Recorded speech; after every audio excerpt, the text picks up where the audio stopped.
Boa noite. Gostaria de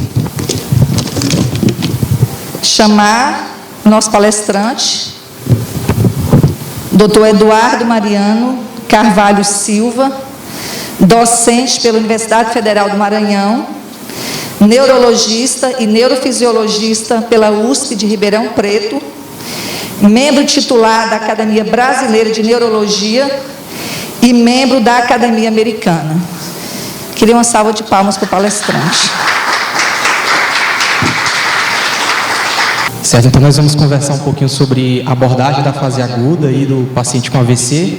Tá, tem duas grandes fases na abordagem do paciente com AVC, que é a abordagem na fase aguda, né, aquele momento em que você vai dispor de um tratamento eficaz para o paciente quando ele chega em um tempo adequado, ou quando você dispõe de imagem de fase avançada para detectar a viabilidade daquele tecido cerebral. E um segundo momento, que é uma aula específica, que é saber o porquê que aquele paciente teve o AVC e evitar com que ele não tenha os próximos, né? Evitar que ele não tenha os próximos, sabendo a etiologia, que na maioria das vezes a gente até se surpreende das diversas etiologias que aparecem aí nas investigações, acaba saindo do mais comum e eventualmente aparecem uns casos interessantes também. Então vamos começar aqui falando um pouco da parte conceitual aí do que é o AVC e como é que isso funciona, né? Então, assim, o AVC nada mais é do que uma interrupção, você tem uma interrupção, e o termo AVC que a gente utiliza é AVC mesmo, por mais que você utilize o termo AVE, que conceitualmente vai envolver toda a parte encefálica ali do cérebro, tronco encefálico, enfim, e aí muitos chamam de AVE, mas a força da expressão AVC, ela realmente veio e ficou no Brasil, né? O stroke lá nos Estados Unidos, e aqui ficou AVC. Os congressos, eles são congressos de AVC, congressos, simpósios de AVC, então o termo ficou consagrado, apesar do termo anatomicamente correto ficar como AVE, e a nossa escola utilizava bastante AVC, e é o que é bem utilizado. Por isso que eu falo que o pessoal sempre gosta muito do nome AVC. Então, o que acontece? Por definição, nós temos aqui uma interrupção do fluxo sanguíneo por algum motivo, ou porque tem uma placa, algum trombo aqui que se formou, que se desprendeu do coração, né? Ou o paciente tem uma placa aterosclerótica que saiu da carótida e foi para uma região encefálica distal, fazendo alguma estenose e, por algum motivo, acontece o hipofluxo, ou qualquer outra coisa que aconteça aqui. O paciente pode ter, por exemplo, uma inflamação aqui, por conta de uma vasculite, e ele desenvolve o hipofluxo e desenvolve um AVC secundário a uma vasculite. Então, tem diversas causas, né? O mais comum são as questões dos êmbolos, né? Os trombos, as placas ateroscleróticas também. Então, a gente tem esse conceito. Quando começaram a se estudar a questão do hipofluxo cerebral, eles começaram lá na década de 80 a fazer estudos em cérebro de macacos, né? E eles perceberam que a grande variável era a quantidade de sangue que chega, ou seja, o fluxo e o tempo em que esse cérebro fica suscetível. Eles perceberam que, por exemplo, um fluxo de 10 ml grama minuto, até 30 minutos em macacos, eles não trariam tantas repercussões assim.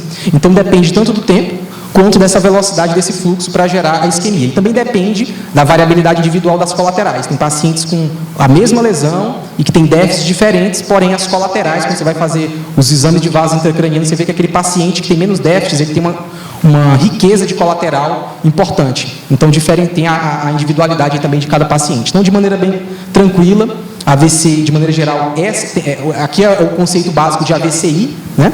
E assim, de maneira geral, nós temos aqui, então, nessa outra figura, mostrando agora que impactado aqui um êmbolo, por exemplo, provocando hipofluxo distal. Aí, de maneira geral, nós temos o AVCI, que é esse impacto desse vaso, tá, arterial, e aí, por consequência, esse vaso provoca essa região aqui, essa isquemia, nesse território aqui, por exemplo, de cerebral média, tá, aqui mais ou menos M1, território de cerebral média, aqui se bifurcando, M2, tá? E depois você tem o AVC isquêmico, né? Com essa imagem aqui clássica de uma hipodensidade já bem formada na imagem, em território de artéria cerebral média, já pegando região frontotemporal, cápsula interna, núcleo, cabeça núcleo caudado aqui, bem na porção proximal da artéria cerebral média. Então, esse é o conceito de AVC isquêmico, né? E, por outro lado, nós temos aqui o conceito também de AVC hemorrágico, nada mais é do que a ruptura de um vaso sanguíneo, e essa ruptura quer seja por um aneurisma, lá formando a hemorragia subaracnoide, o aneurisma sacular, ou por um aneurisma, os microaneurismas que a gente não observa classicamente nos exames de imagem, são os microaneurismas de Charcot-Bouchard, que fazem os clássicos AVCH do tipo intraparenquimatoso, né? Então, bem tranquilo aqui, o sangramento, extravasamento, por algum motivo aqui do tecido parenquimatoso, e nós temos aqui o conceito de AVC hemorrágico, e aqui a imagem clássica, uma topografia até relativamente típica, tá? No caso da base aqui à esquerda, mais na região insular, com alguma inundação ventricular, nós temos o AVCH do subtipo parenquimatoso, Tá? Então, de maneira geral, quando nós estamos diante do paciente com AVC, 90% dos pacientes, a cada 10 pacientes, 8 a 9, né? 90% vai ter vai apresentar do subtipo isquêmico, tá? E mais ou menos 10% do subtipo hemorrágico. Varia um pouco aí na literatura, tá? Dados lá de São Paulo dá mais ou menos 83%, varia de 85% a 90%. Então, de maneira geral, são esses, e dos 10%, mais ou menos, ficam metade para hemorragia subaracnoide ou hemorragia intraparenquimatosa, às vezes ganha de 1%, variando de literatura para literatura, a hemorragia do subtipo intraparenquimatosa. Né? Então, nós vamos focar aqui no AVC isquêmico, que é muita coisa, é uma aula específica para o AVC do subtipo hemorrágico. Tá? Então, de maneira geral, o AVC ele está inserido nas síndromes neurovasculares, que é um mundo bem maior, tá? Em que as principais síndromes neurovasculares são o AVC, que é o que a gente vai falar aqui, que se divide em AVC isquêmico e AVC hemorrágico. AVC hemorrágico, como comentamos, o HSA, hemorragia subaracnoide, e a hemorragia intraparenquimatosa. E temos outras menos comuns, que eventualmente o diagnóstico pode passar despercebido, tá? Como a trombose venosa central, que é do tema também das síndromes neurovasculares. PRES, que é a encefalopatia posterior reversível, que é um espectro da encefalopatia hipertensiva, muito comum também nas gestantes. Temos um caso de PRES em uma gestante decorrência de pré-eclâmpsia, encefalopatia hipertensiva, PRES, ela teve alterações visuais, que é bem posterior. Temos um caso também, esses pacientes podem evoluir secundariamente para AVC também. Tá? Síndrome de vasoconstricção reversível, o diagnóstico também é difícil, porque necessita do exame de imagem, é um diagnóstico diferencial de vasculite, e ele pode não ser reversível evoluindo para o AVC também, e das vasculites, que aí é um mundo gigantesco de investigação, tanto as vasculites primárias quanto as vasculites secundárias. Tá? Aí a TVC pode se apresentar como AVCI, pode se apresentar como AVCH, são atípicos, a imagem vem algumas dicas, geralmente são pacientes jovens que usam medicações anticoncepcionais, né, tem um protótipo, às vezes não tem um protótipo, tem outras doenças de base, enfim. E aí a PRES pode levar o AVCI, síndrome de vasoconstricção reversível, e as vasculites também. E aqui a gente vai se focar basicamente no AVC e tratamento da fase aguda. Antes de começar, a gente vai falar qual o termo que foi, como é que foi cunhado e qual a definição atual de AIT, tá? Então, a diferença de AIT para o AVC. Então, lá nos primórdios, quando o pessoal começou a estudar AIT, que é o ataque isquêmico transitório, eles definiam muito, havia uma variabilidade de definição, é aquele déficit reversível de 1 a 24 horas. E isso foi se perpetuando, tá? Então, a gente tem aqui o ataque isquêmico transitório, o déficit de 1 a 24 horas. Então, até 24 horas é o AIT. Como não havia um tratamento específico, então é um termo que, a princípio, não se tinha grandes coisas para fazer para o paciente em termos de tratamento específico, então, ele, na época, era o que se tinha. Tá? Depois ficou na Convenção de Princeton, de década de 60, década de 70 até o início do século XXI, o conceito era esse mesmo, que é o conceito que muitos já utilizaram na faculdade, né? Que é o déficit, que o paciente tem essa reversibilidade em até 24 horas. Só que esse conceito ele mudou, tá? E o conceito atual de AIT é aquele paciente que tem um déficit, que tem uma lesão. Na verdade, o AIT é aquele paciente que ele tem um déficit focal, quer seja retiniano, quer seja na medula espinal, quer seja no encéfalo, que ele não evolui para a morte neuronal. E o exame padrão ouro de imagem que a gente detecta isso é a ressonância com difusão. Então, se o paciente ele tem um déficit e esse déficit não faz restrição à difusão, mesmo que a tomografia seja normal, mas ele faz uma restrição à difusão, ele não teve um AIT, ele recuperou os déficits, ele está sem nenhum déficit. E ele tem uma alteração na restrição à difusão, portanto, ele teve um AVC. Então, o conceito atual é de morte neuronal mesmo. Tá? Então, é o paciente que não tem a morte neuronal naquele território específico, né? E, basicamente, a gente vê isso objetivamente através da ressonância com a técnica de difusão mapa de difusão ADC, né, para ver essas lesões. Então, assim, de maneira geral, o AIT, como é que a gente aborda o paciente com AIT? Né? A gente utiliza um score, que é o ABCD2, diante do paciente com AIT. E é interessante porque essa nova definição, porque hoje, como a janela, de maneira geral, é até 4 horas e meia para o tratamento do trombolítico, você não vai esperar, não faria sentido a gente utilizar a definição antiga, porque você não vai esperar o paciente chegar no pronto-socorro e contabilizar. Não, vamos ver se é um AIT, sendo que ele está perdendo tempo e pode ser um AVC. Então, você trata. Então, o AIT chegou, está 15 minutos, você não vai esperar, tem os critérios de elegibilidade, sem contraindicações para trombólise, e você vai tratar como tal. Você não vai esperar definições, por isso que esse conceito ele preenche bem a realidade dos estudos atuais. Né? Então, basicamente, a gente utiliza a escala ABCD2. Né? Tem críticas nessa escala, um conjunto de discussões e tudo, mas ainda é prática e está nos últimos consensos aí de abordagem do paciente com ataque isquêmico transitório. Então, basicamente, a gente avalia no paciente a letra A de age, idade, né? Então, vai avaliar a idade do paciente, se ele tem mais de 60 anos de idade, por exemplo, vai avaliar blood pressure, né, a pressão do paciente, seria um paciente que tem hipertensão ou níveis pressóricos acima de 140 por 90 milímetros de mercúrio. Vai avaliar a clínica do paciente, se a clínica dele é significativa, ou seja, se ele tem um déficit focal ou uma alteração de fala, afasia ou disartria. Você vai pontuar para esse paciente. E o D2, D de duração, se a duração é significativa, e também se o paciente tem diabetes. Porque aí um paciente que chega, uma paciente jovem, que apresenta um quadro clínico efêmero de alteração de sensibilidade, ela não é hipertensa, não é diabética, a gente diminui a probabilidade pré-teste de ser de fato um evento. Um evento que durou alguns segundos, então você diminui a probabilidade. Então, isso aqui, de fato, ele tende a aumentar essa probabilidade utilizando esses critérios. Né?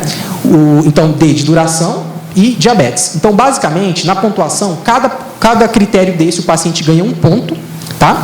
E nos critérios mais significativos, eles ganham 2 pontos. Então, quais os mais significativos? Nós temos aqui o déficit motor, que é um déficit evidente. O paciente ele chegou plégico. Muito provavelmente é um AIT ou AVC, né? Agora, o paciente tem uma duração menor que 10 minutos de déficit.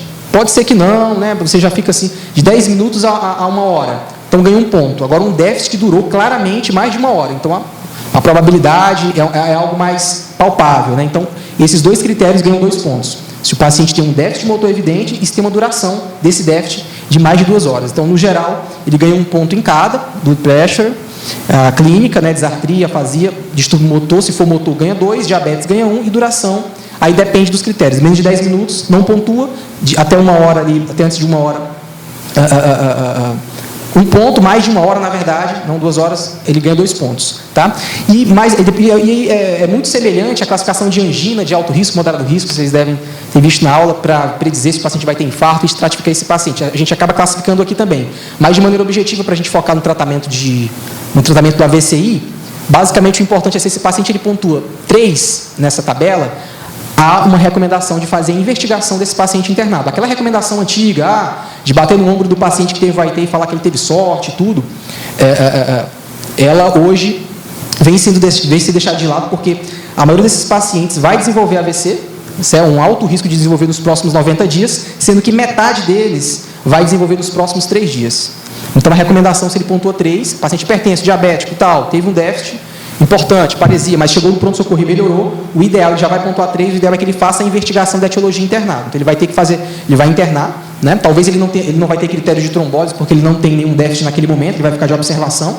Se ele tiver um déficit, a gente zera o cronômetro, e pode ser que ele trombolize, e tenta encontrar alguma etiologia para ele, tá? E, eventualmente, alguma profilaxia, tá? Então, o paciente tem um risco de AVC aumentado, ele deve internar. Os pacientes que pontuam menos de 3, a recomendação da American Heart Association é você estratificar esse paciente e garantir que ele vai ter uma investigação em 3 dias. É complicado a nossa realidade. O paciente em 3 dias conseguir fazer ultrassom com Doppler de carótidas, ecocardiograma, eletrocardiograma. Então, ele coloca, se o paciente não conseguir fazer isso, tentar internar. Não é um pouco a realidade, mas pelo menos com esses dados a gente consegue tentar objetivar quem a gente pense em mandar para casa para um acompanhamento secundário e quem fica no hospital para... Não, esse paciente precisa de uma atenção e tem um alto risco de ter um AVC, né? Há muitas críticas, isso aí, veio um trabalho recente dizendo que não é bem isso e tal, mas é alvo de discussão, são discussões aí para os próximos congressos de AVC. Então, AVC em números, de maneira geral, no mundo nós temos hoje em torno de 5,5 milhões de mortes por ano, tá? de AVC, tá? No Brasil, são mais ou menos em torno de 100 mil por ano, certo? E tem uns dados interessantes aqui, por exemplo, 5,5 milhões por ano. Se não for feito nada, principalmente nos países em desenvolvimento, a gente vai chegar em torno de 6,5 milhões, tá? A cada 6 segundos uma pessoa morre por AVC, uma a cada 4 pessoas acima de 25 anos vai ter AVC em algum momento, se nada for feito, então é muita coisa, né? Muita gente daqui, uma a cada 4 pessoas, né, ao longo da vida vai ter um AVC. A doença, ela tem uma prevalência, uma incidência significativa, tá? Cerca de 100 mil óbitos por ano, como eu havia falado, e a cada minuto, em torno de quase 2 milhões de neurônios são perdidos. Então, por isso que tempo é cérebro. Quando o paciente chega, tem que ser corretamente estratificado para a gente evitar essas lesões. Então, 1,9 milhões de neurônios são perdidos a cada minuto. Tá? Então, essa campanha aí da World Stroke Organization, que foi em 2019, tá? E aí, esse é até o vídeo aí da campanha. Então, como que a gente reconhece? Tá? Basicamente, o vídeo é um vídeo ilustrativo. Você pode colocar? É um vídeo ilustrativo para chamar a atenção das pessoas, né, da prevalência. e que eles utilizam muito na Semana Mundial do AVC e tudo para trazer a educação frente à população. Teve um trabalho recente sobre educação e foi mostrado que poucas pessoas sabiam como reconhecer os sinais de AVC e sabiam o que fazer, por exemplo, em relação a ligar para o SAMU ou para quem ligar, o que fazer. Então, vamos seguir. Então, como reconhecer o AVC? Há diversas escalas, eu vou colocar as mais utilizadas na prática. Tá? Então, como reconhecer o AVCI? Né? Então, a gente tem a escala de Cincinnati, que é muito utilizada pelo pessoal do SAMU, certo? Que você observa se tem alguma assimetria facial, pede para o paciente levar os membros, né, por até 10 segundos, e tudo, pede para o paciente falar: o Brasil é o país do futebol, para ver se ele tem alguma disartria, alguma alteração de fala, e qualquer pontuação dessa você já coloca como alta probabilidade para AVC, levar para pronto-socorro e ter as condutas adequadas, né, que é o CPSS. A gente tem o teste face, braço, fala, que é bem parecido do FAST, né, muito parecido dessas escalas. A gente tem a escala SAMU, né, de reconhecimento para o leigo, para ser levado imediatamente para o hospital. A gente tem a de Los Angeles, o APSS, utilizado também, esse aqui é utilizado no Hospital Albert Einstein, que ele coloca alguns critérios de, por exemplo, crise convulsiva, ou se o paciente já tem uma crise epilética prévia que pode simular, ele coloca critérios de glicemia nessa escala aqui, tá? Para diferenciar um pouco de stroke mimics, né, mimetizadores de AVC, que é a hipoglicemia, as crises epiléticas, tá?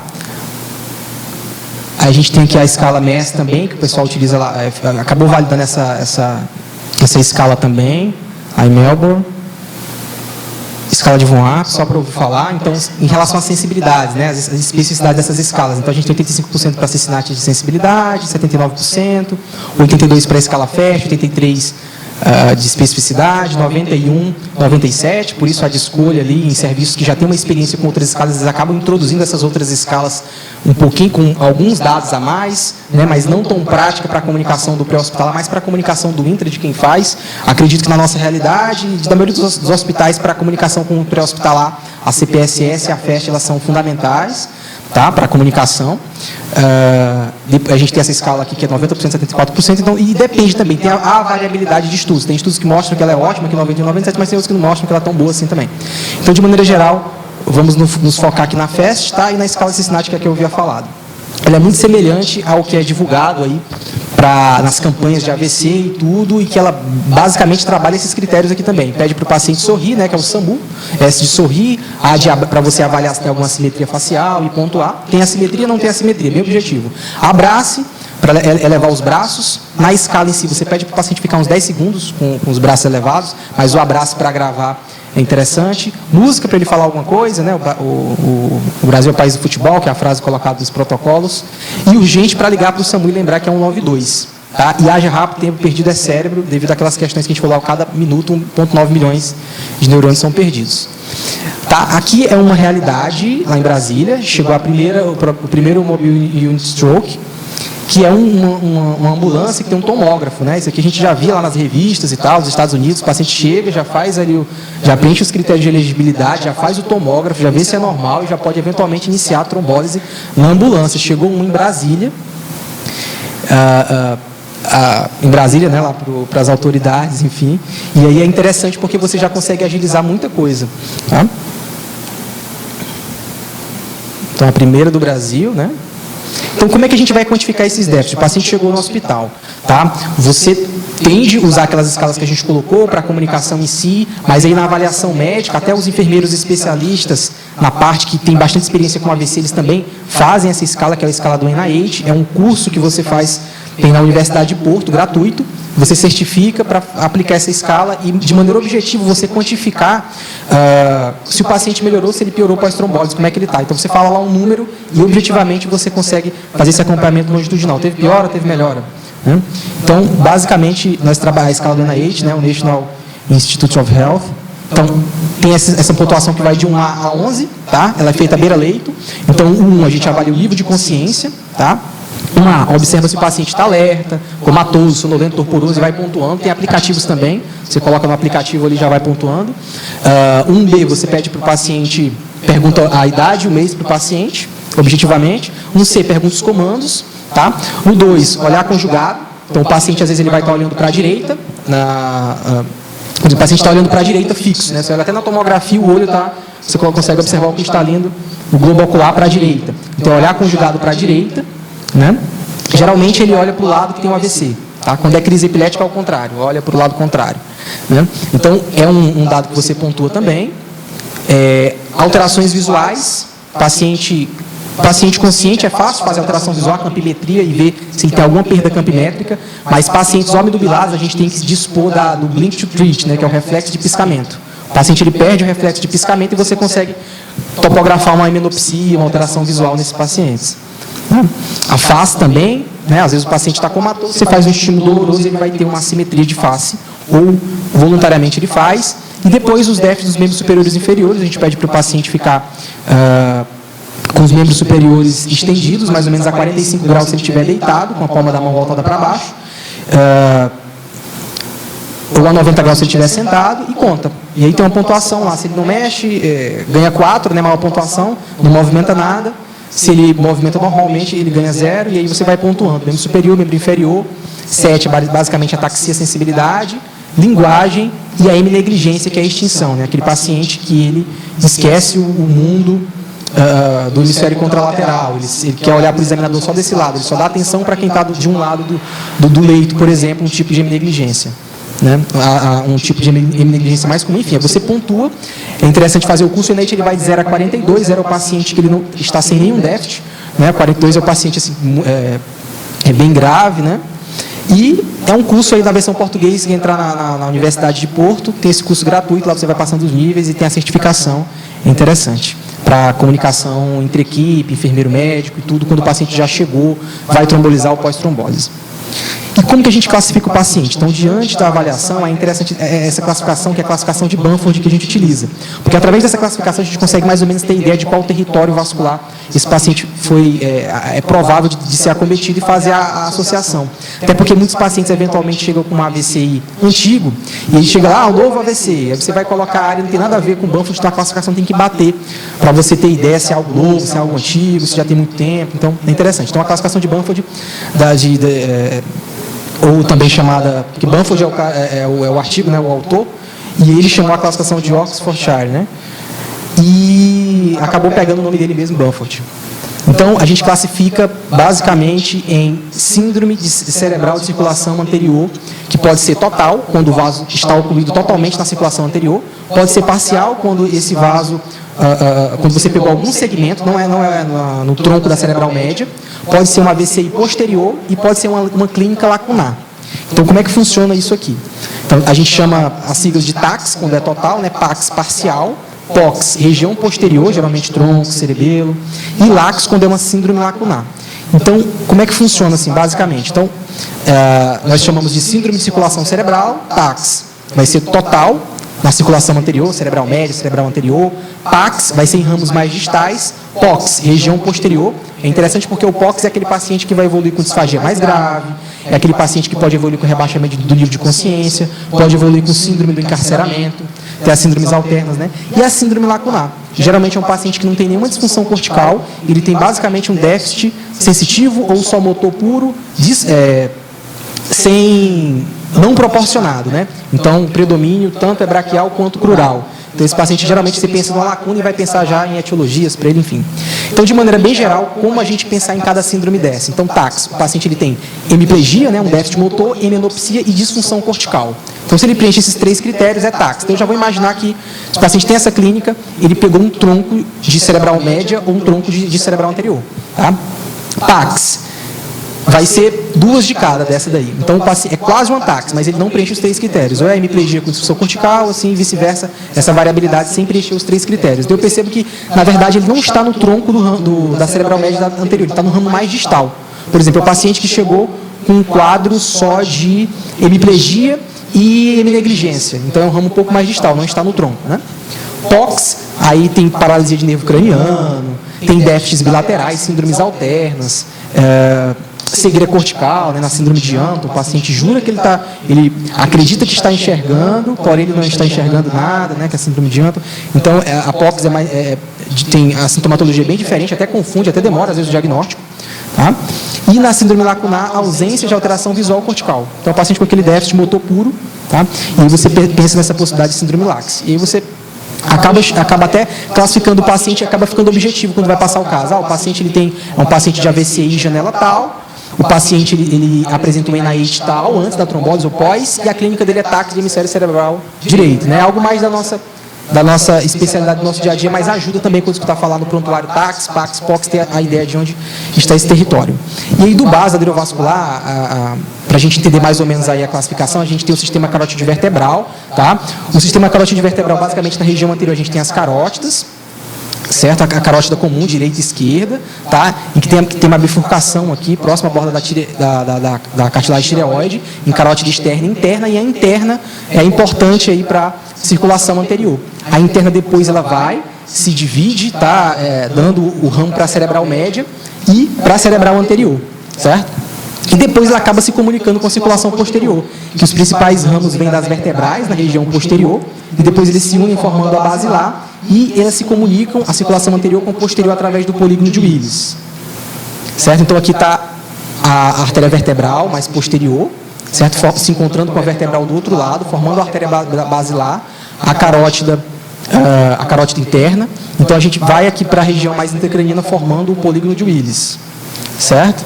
Aqui está outro processo esquemático formando o polígono de Willis. O interessante é que esse polígono ele é visto em menos da metade dos pacientes, né? É interessante, eventualmente, depois saber algumas alterações para você determinar a etiologia e tudo, ver se faz sentido, né? Por exemplo, se o paciente tem uma estenose na carótida interna e a lesão é posterior e ele não tem comunicantes, o polígono completo, você começa a pensar em etiologias, enfim, mas são especificidades. Tá? O polígono aqui completo esquematizado, certo? E aqui o polígono de Willis completo também. Então, mostrando ali no esquema cerebral média, a carótida interna vindo aqui, dando a cerebral média, formando o T carotídeo, né? Aqui, a cerebral anterior, tá? A união da cerebral anterior, das duas cerebrais anteriores, a gente tem a comunicante anterior, certo? A cerebral posterior, que ela já vem aqui, a basilar, e aí tem as cerebrais posteriores, e aqui as comunicantes posteriores, que na maioria das vezes elas estão representadas aqui em uma espessura menor, elas são hipoplásicas, certo?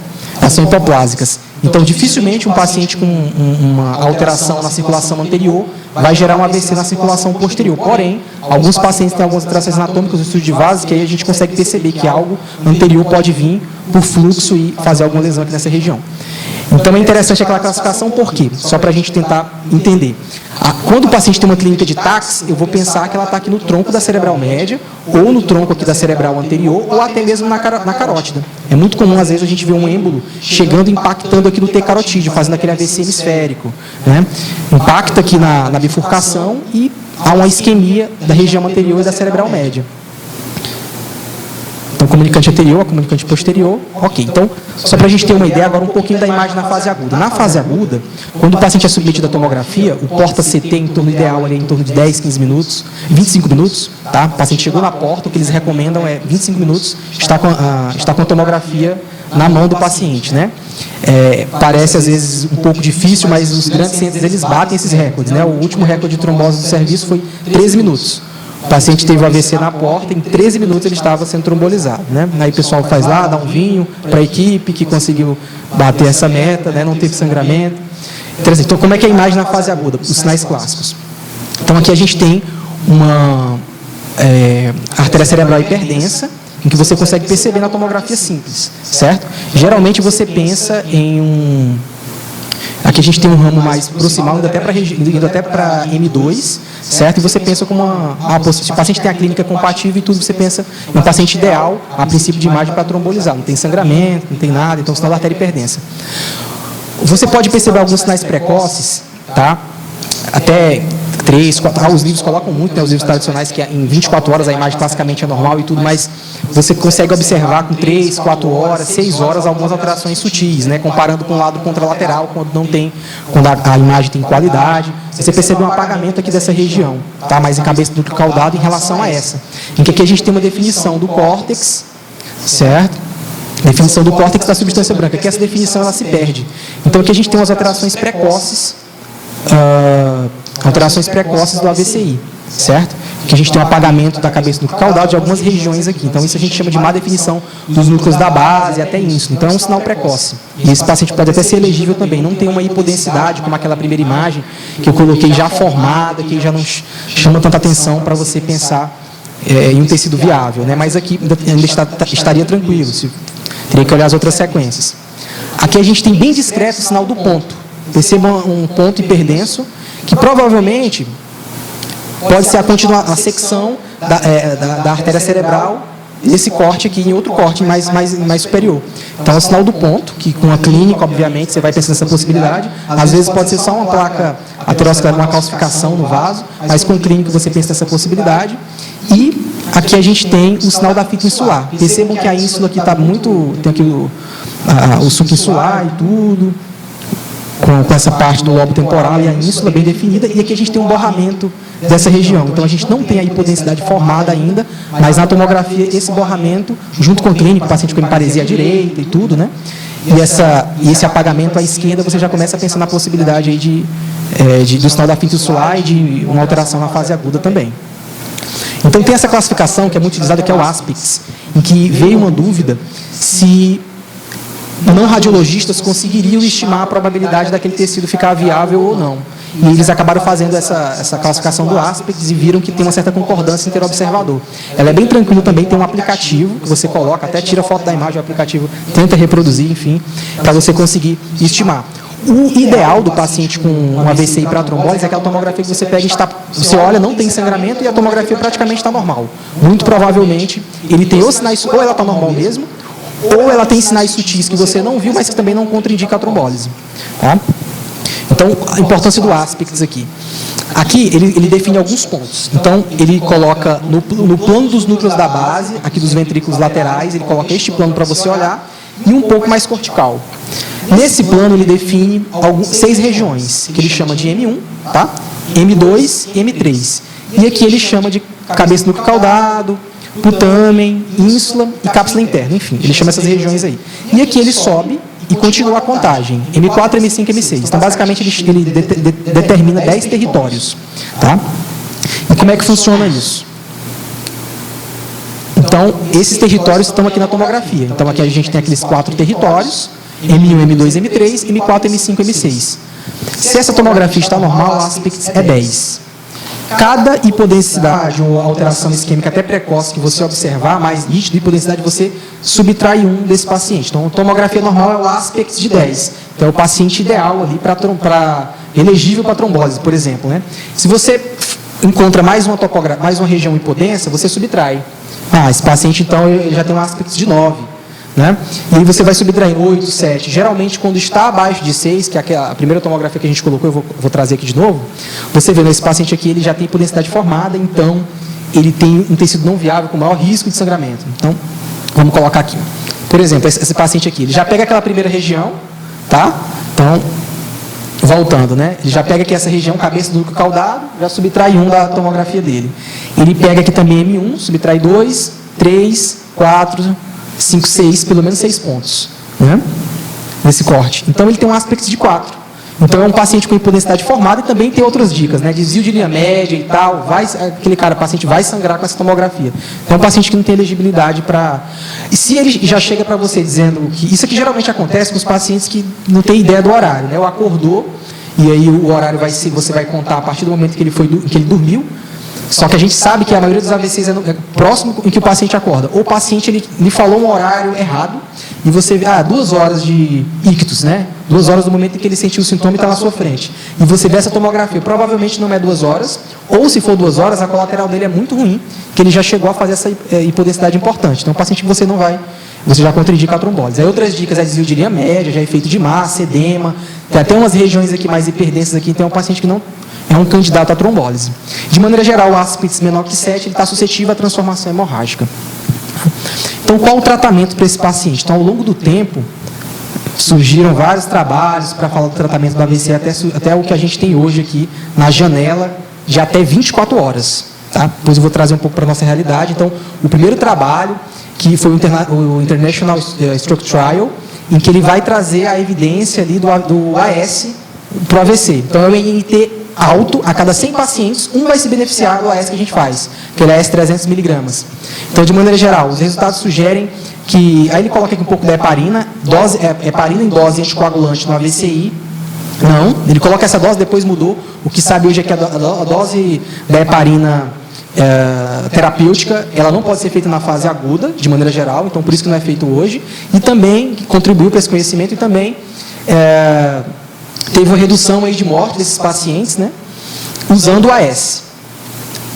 O nome dos grandes dois estudos é o estudo IST e o CAST, que foi feito na China depois, que é o AS na dose de 300 miligramas, por isso que a gente colocou no protocolo a dose de 300 miligramas. Há uma variabilidade entre serviços, a dose vai de 125 a 300, hora o guideline coloca uma dose, outro coloca outra, há uma variabilidade. Tem gente que gosta, no Brasil, o que eu percebo das conferências é que tem gente que faz 300 e gente que faz 200, mas a maioria, o presidente da sociedade de AVC, e a maioria vai no 300, a gente colocou 300 no protocolo.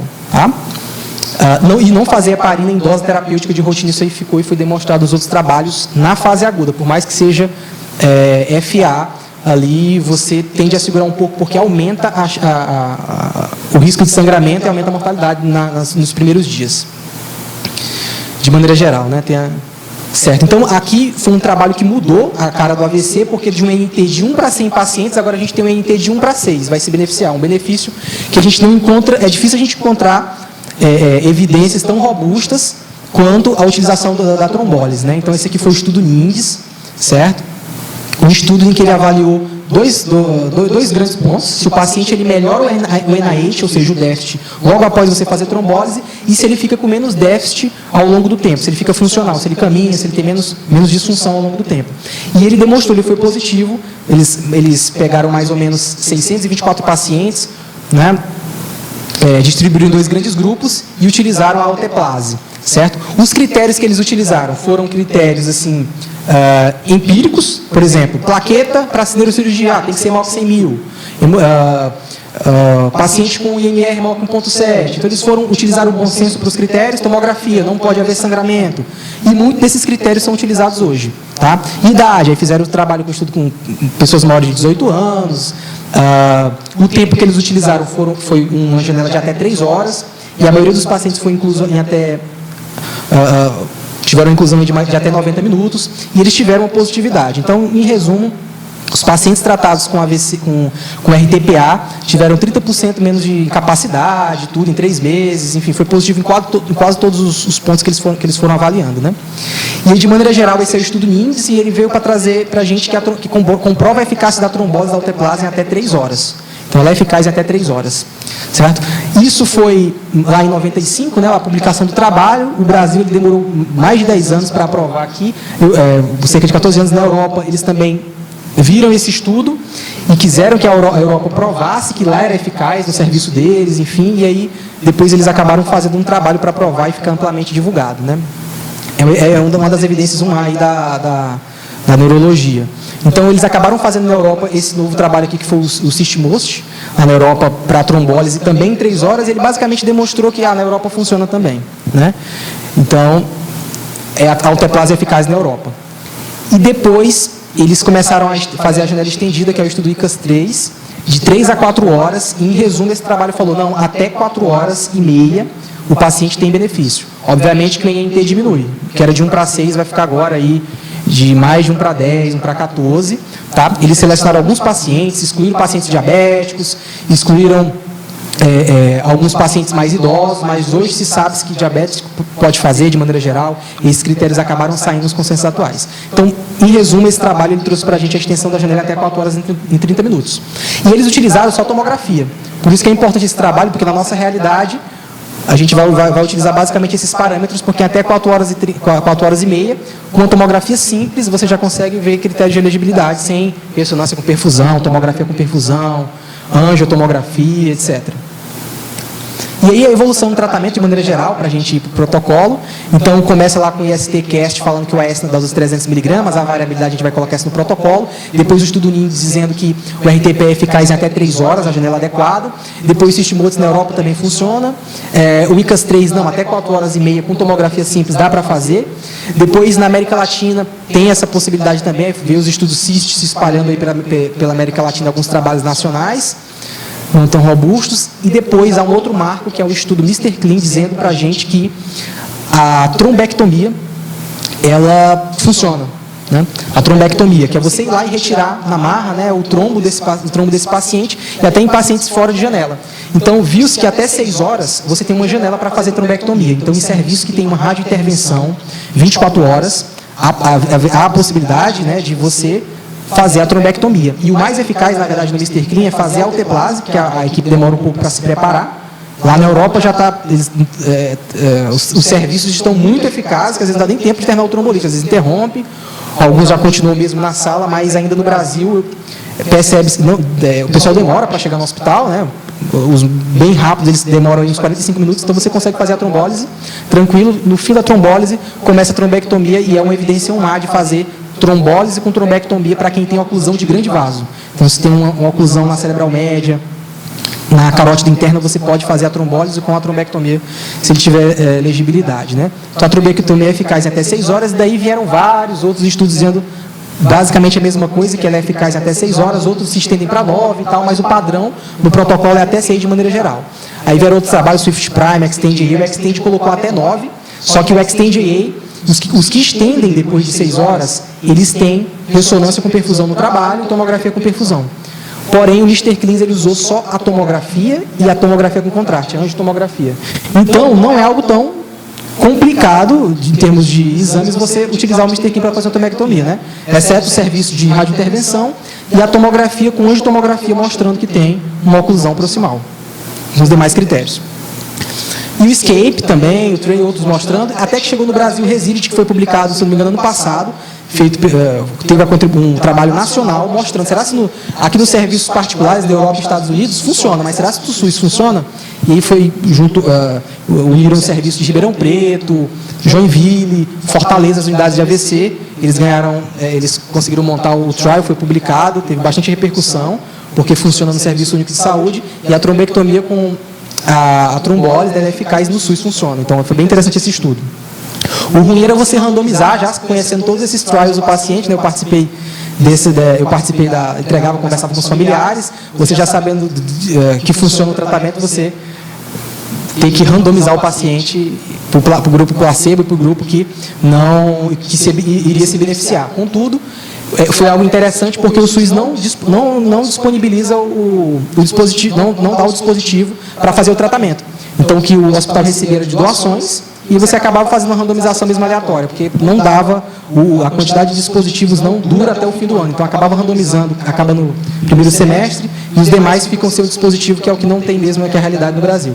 Então, a nossa expectativa é que depois isso seja factível no SUS, eles disponibilizam os trials que eles colocaram até como empecilho. Tem que funcionar no SUS para a gente disponibilizar um tratamento caro e tudo, tá, mas que tem eficácia. Certo, e depois tem o wake-up stroke, que é aquele paciente que ele dormiu, acordou, ninguém sabe o que aconteceu, ele está fora, deu 8 horas aí, dormiu 8 horas da noite, acordou 8 horas da manhã, está com déficit, e ele vai estar fora do critério de trombólise. Faz a tomografia, ele já tem 8 horas, ele não vai trombolizar. E o wake-up stroke, ele utilizou a ressonância, colocou 2 imagens, o flare e a difusão, porque a alteração na difusão ela só acontece quando o paciente tem 30 minutos de déficit. Então, se você tem uma ressonância no hospital e você tem você acordou, tomografia ele não pode porque os nossos critérios eles não permitem. Já passou de 8 horas, dormiu. Porém, se você tem uma ressonância e você faz a difusão, a alteração acontece em 30 minutos. No flare, a viabilidade tecidual ela aparece horas depois. Então, se o paciente tem restrição à difusão e o flare não alterou ainda, você diz que aquele tecido é viável. Então, com a ressonância ou a TC perfusão, eventualmente você pode pegar aquele paciente que é fora de janela, que é o paciente que acordou, e trombolizar. E mostrou que é eficaz. Então, em serviço que tem ressonância, tá, você pode utilizar aqui o wake-up stroke para saber se aquele tecido é viável ou não dos pacientes que acordaram e não seriam beneficiados. E o estudo Down, que foi um dos últimos estudos que saiu ali dos 6 horas e foi para 6 a 24 horas, mostrando que se você utilizar essas imagens sofisticadas para CT perfusão e ressonância perfusão, você consegue estender em até 24 horas a janela desse paciente. Então, trombectomia em 24 horas se tiver perfusão ou ressonância. E para a nossa realidade, né, o que a gente consegue usar? Então, eu montei um protocolo baseado na tomografia simples. Nós temos a tomografia, recursos humanos, o que dá para fazer? Então, primeiro os tempos definidos, né? Porta médico, ideal. Porta TC, em que momento o paciente tem que fazer a tomografia, qual o momento ideal recomendado para ele já fazer a trombólise a partir do momento que ele chega e qual o momento em que ele tem que ser internado, quais os tempos ideais. Então, o porta médico é 10 minutos, esse tempo é o preconizado da classificação Manchester lá do paciente laranja, né? Então, o paciente tem uma suspeita de AVC, ele tem aí mais ou menos 10 minutos para ter o contato com o médico, ele tem que ser prioridade, né? Porta CT, em mais ou menos 25 minutos, então o paciente ele tem que passar na frente de outros que estão com procedimentos eletivos, de tomografia para pneumonia eletiva e tudo, e tem que passar e ter prioridade, tem que ser avisado na radiologia. Porta-agulha, 60 minutos. Hoje eles estão reforçando os 45, mas 60 minutos é um tempo ainda bom. E porta-internação, em torno de 3 horas, né? Ela recomenda 45 minutos. E aí o paciente é classificado como laranja, pelo menos, né? Se não tiver outros critérios para vermelho, rebaixamento do nível de consciência, enfim, critérios de intubação, outros critérios a mais. E aí eu acabei fazendo uma cópia do protocolo que a gente montou, que a gente acabou iniciando no Santa Mônica, está embrionário ainda, que basicamente você reconhece os sinais que a gente já comentou inicialmente, a abordagem OVM padrão, né? Se o paciente tiver uma saturação menor que 94%, não compensa você fazer hiperóxia, assim como no infarto. O AVC tem muito repeteco dos trabalhos da cardiologia, né? Você tem um desfecho até ruim. E aí, acesso venoso periférico, preferencialmente calibroso, no braço geralmente não parético, monitorização para esse paciente. O protocolo inicial, glicemia capilar, o grande stroke mimic, é hipoglicemia, você faz a glicose hipertônica, o paciente melhorou o déficit completamente, provavelmente não era AVC, né? Então, coletar exames gerais, se o paciente estiver na janela para trombólise, né, os exames gerais, hemograma, TP, TTPA, ureia creatina e tudo, nos guidelines ele coloca que a glicemia é suficiente, né, mas mesmo assim nos protocolos, os grandes serviços, eles usam pelo menos a plaqueta para trombolizar. Uma plaqueta menor que 100 mil, se o paciente estiver usando anticoagulantes, alguma coisa assim, você espera outros exames. Porém, se o paciente não tiver história de uso de anticoagulante nenhum, não está anticoagulando, não tem uma história de hemorragia, glicemia capilar e plaqueta pelo menos, para você trombolizar. Os demais demoram a sair, tá? Mas a plaqueta já sai na hora no laboratório. Ela consegue fazer automatizada, né? Glicemia na hora também. Em alguns hospitais tem um coag check, que você faz como se fosse a glicemia capilar e você já vê na hora o INR.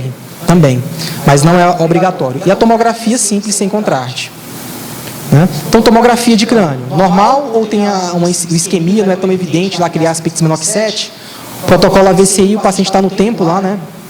E você vai diferenciar basicamente, se sangrou, se não sangrou. Tá? Se ele sangrou, controle de PA, avaliação da neurologia ou neurocirurgia, no caso, a protocolo AVCI e avaliação da neurologia. No protocolo AVCI, a gente colocou o delta. O paciente tem menos de 4 horas e meia, né? Ou ele tem mais de 4 horas e meia. E aí a pergunta é, quando o paciente foi visto bem pela última vez? Qual o familiar que viu esse paciente bem pela última vez? Tem que ter esse dado. Viu a glicemia, não é déficit focal, não reverteu ou não tem uma glicemia alterada. Quais as contraindicações, né?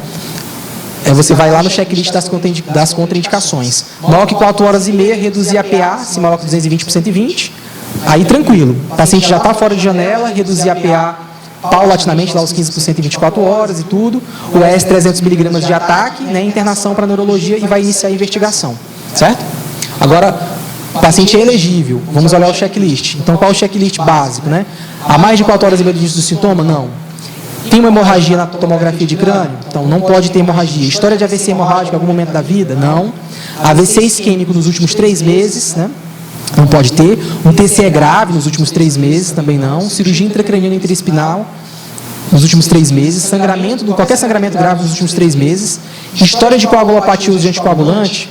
Aí tem que ter cuidado aqui, porque aqui você vai ter que esperar INR, dependendo do anticoagulante, não tem como dosar fator 10A, e aí tem algumas peculiaridades. Então aqui você já tem que ficar atento. O paciente tem endocardite, o paciente com endocardite com AVC micótico, eles sangram. Então não é bom ter endocardite sem lesões, aneurismas micóticos, né? E o êmbolos por endocardite. Neoplasia cerebral intraxial, uma malignidade no trato gastrointestinal, então o ideal é que não tenha. Tem umas peculiaridades da malignidade, alguns com expectativa de vida em 6 meses, sem história de sangramento, eventualmente mais de 6 meses você pode avaliar, trombolizar, enfim. Tem que ser apresentado o termo para o familiar, dos riscos, complicações para ele assinar. A ajuda da enfermagem é fundamental nesse momento aí de termos e tudo, de checklists, de rechecar o que foi feito pelo médico para diminuir a chance de minimizar erros. dois acessos periféricos, né, para o paciente. Então, o paciente não tem contraindicações. Ok, a minha segunda pergunta é: a PA está menor que 185 por 110? Porque se ela tiver, ele vai trombolizar. A glicemia está ok, a plaqueta está também, as plaquetas ok. Agora, se ele tiver a pressão acima desse valor, aumenta o risco de sangramento. Então, o que eu tenho que fazer é trazer ele para o critério, diminuir a pressão dele, utilizar a medicação endovenosa, nitroprusiato, se estiver disponível. O ideal eles colocam lá betalol e tudo, mas não é muito disponível, então nitroprusiato. Se tiver suspeita que pode acontecer de AM concomitante, aí dá preferência lá para o tridil, né? Um acesso exclusivo para a alteplase. E aqui do outro lado, se o paciente não é elegível, internar, e aí pensa nessas outras possibilidades. Caso tivéssemos um serviço de radiointervenção, aí a gente prosseguiria. Deve ter menor que 6 horas, dá para fazer trombectomia, chamar radiointervenção, e quando tudo falha, e o paciente tem uma hipodensidade muito grande, com edema, desvio de linha média, rebaixamento de consciência, nas primeiras 48 horas pode ser feita uma craniectomia profilática. Aquele paciente que a gente falhou em tudo, falhou no pré-hospitalar, falhou, ele não chegou a tempo, tudo, pode ser feita a craniectomia profilática em 24 horas, quando não tem aquela hipodensidade já formada, porque você diminui a incapacidade. Craniectomia profilática, a neurocirurgia vai avaliar e tudo, em até 48 horas. Depois disso, você não diminui a incapacidade, você só aumenta a sobrevida sem qualidade de vida, não está indicado. Então, o paciente desviou já 72 horas, 4 dias, os estudos mostram que não compensa mais a craniectomia. Você não vai ter melhora de qualidade de vida desse paciente, então é 48 horas nesse momento. E como fazer a trombólise? De maneira geral, menor que 4 horas e meia, controle da PA, como a gente colocou, menor que 185% por 110, e depois que iniciou a trombólise, eles colocam lá reduzir 5 de cada, menor que 180 por 105, leito monitorizado, glicemia ok, plaqueta ok, quase a música lá, né? Checklist ok, e aí temos aqui a alteplase, actilise, que é 50 miligramas, a gente tem um diluente, e vem esse conector aqui, é feito a diluição da alteplase, e o bolos a gente faz com 10%, a dose é 0,9 miligrama quilo, dose máxima 90. O bolos é 10% dessa infusão, aí você pega do médico, a enfermeira pode pegar na seringa, e você faz o bolos, que o bolos é em 1 minuto. Né? Um bolos interessante, você faz o bolos em 1 minuto, e a partir de então, o restante você corre em 1 hora. Aí o ideal é que tenha uma bomba de infusão no pronto-socorro, que não fique travando toda hora, né? A última trombólise que foi encaminhado, o paciente travou algumas vezes lá a bomba, você encaminhou, mas deu certo, foi no fim da janela. E os cuidados pós-trombólise? Aí controle de PA menor que 185 por 105, porque diminui o risco de sangramento. Tem gente deixando a pressão em torno de 160 já. Tá? Tem alguns trabalhos rolando aí para ver que é o Enchanted, para ver melhor o controle de PA. Se deixar muito potência, menor que 140, há risco de isquemia. O NIH tem que ser avaliado. Se durante a trombólise o paciente piorou muito o déficit, náusea, vômito, cefaleia, pode ter sangrado. Então, cuidado se o NIH ficar maior que 4, e a tomografia de crânio habitual, a gente faz um controle em 24 horas, quando está tudo bem. Quando o paciente tem esses sinais de rebaixamento e tudo, aí beleza, tem que fazer a tomografia imediato, para ver, para a infusão, faz a tomografia, sangrou, interrompe a infusão, não sangrou, você continua a infusão. Então, em menos de 24 horas, quais os principais cuidados? Evitar catéter venoso central, de maneira geral. Não passar sonda nasointeral, de maneira geral também. Tá? Só que se o paciente vai para a trombectomia, não tem jeito. Aí vai de imediato, não tem jeito, né? Vai ter que ir para a trombectomia ou fazer algum procedimento invasivo, mas de rotina não fazer esses procedimentos. Não passar sonda vesical, de demora. Tive um caso de um paciente com sonda orogástrica e sangrou bastante. Né? Era uma sonda calibrosa. Então, a naso ainda vai, mas em 24 horas é bom evitar, para passar as medicações via oral em 24 horas. De maneira geral, não coletar gasometria arterial, é bom estar protocolado. Obviamente, o médico vai avaliar o paciente hipoxêmico, eu preciso da gasometria, beleza. Agora, o paciente em relação à sonda vesical de demora, não passa 24 horas, mas ele tem um bexigoma, é recomendável esperar 30 minutos, e aí passa a sonda vesical, que gera muito desconforto para o paciente também. E se sangrar? O que é feito se sangrar? Só para encerrar, então, o quadro clínico agora, cefaleia intensa, rebaixou o nível de consciência. O sangramento secundário à trombólise, ele é considerado em até 36 horas após a trombólise. Depois disso, não é mais sangramento associado à trombólise, porque a meia-vida é até rápida da alteplase, mas os efeitos dela ficam em torno de 24 horas. Por isso que muita coisa a gente inicia após 24 horas. AS de manutenção, 24 horas depois. Né? Heparina pós-trombólise, 24 horas a 48 horas depois. Tem essa média, 24, 48 horas, 24, 48 horas. E todas as sondas também após 24 horas. Porém, para o sangramento a gente considera até 36 por definição, para ser secundária à trombólise. Uma transformação hemorrágica, né? Por conta da trombose. Então, é rebaixamento de consciência, piora do ENET MOC 4, ou piorou, o paciente piorou, elevação súbita da pressão arterial, ou o paciente que de repente começa a vomitar, né? Leva do leito, começa a vomitar, interrompe a infusão. Ou que crise convulsiva também. Tem que fazer uma TC de crânio com urgência, pedir hemograma, beleza, vai olhar tomografia de crânio, pede com urgência. Não sangrou? Tranquilo. Se sangrou, hemograma, TPT-TPA, fibrinogênio, parte sanguínea. Tá? E aqui a gente tem esse sangrar, a gente tem essa classificação do ICAS, tá? É interessante, aí tem que ver bem essa imagem para você ver o que é sangramento significativo ou não. Aqui a gente tem um sangramento petequial muito comum, tá? Que não gera repercussão clínica nenhuma para o paciente. Tá? É muito comum acontecer após 24 horas, vida que segue é bem tranquilo. Aqui é uma petequial tipo 2, também não gera repercussão para o paciente, tem uma pequena compressão aqui do ventrículo lateral, mas é bem tranquilo. A tipo 3 pode gerar alguma repercussão ou não, mas a tipo 4, que é a que põe em risco a vida, que a gente se preocupa. A tipo 4 tem que intervir de maneira agressiva, interromper aqueles exames solicitados e tem que fazer a reversão se tiver alguma alteração nos exames laboratoriais. Então, a classificação do ICAS é tipo 1, tipo 2, tipo 3 e o tipo 4. As duas são petequiais e essas duas são intraparenquimatosas. Essa é a mais importante, significativa, tem que intervir. O que eu faço no tipo 4? Então, fibrinogênio veio menor que 100, crio precipitado, mas assim, plasma fresco congelado já é de bom tamanho, crio precipitado é difícil em vários hospitais, né? Vocês podem até falar que eu nunca precisei, mas da dificuldade geralmente é difícil. O crio precipitado é em grandes centros, eles não liberam, é hemocentro. Plaqueta maior que 100 mil, de maneira geral, você tenta deixar a plaqueta, faz uma férias de plaquetas e hemoglobina tentar manter acima de 10. E recentemente eles colocaram o uso do transamin, do ácido tranexâmico, tá? Uma dose de 1 grama, depois colocar em 8 horas, né? Saiu para o TCE e saiu também para transformação hemorrágica. Então você pode usar o transamin também para esses pacientes, no caso de transformação hemorrágica grave, e eventualmente se tiver desvio de remédio e tal, chamar a neurocirurgia para ver, porque até para eles abordarem tem que estar tudo tem que estar revertido e ok para fazer a neurocirurgia, certo? Então, se sangrar, a gente continua, tomografia normal, tranquilo, sangrou os exames, classificou, 1 e 2, tranquilo, só observar e acompanhar o paciente clinicamente, eventualmente o exame controle, sangrou, 4, aí tem que fazer, fibrinogênio tem que manter menor que 100, os últimos protocolos colocam até menor que 150, o último guideline de 2019-20, plasma fresco congelado, plaqueta manter maior que 100, fazer aféres, né, e hemoglobina maior do que 10. Obrigado. Então vamos dar uma salva de palmas para o país.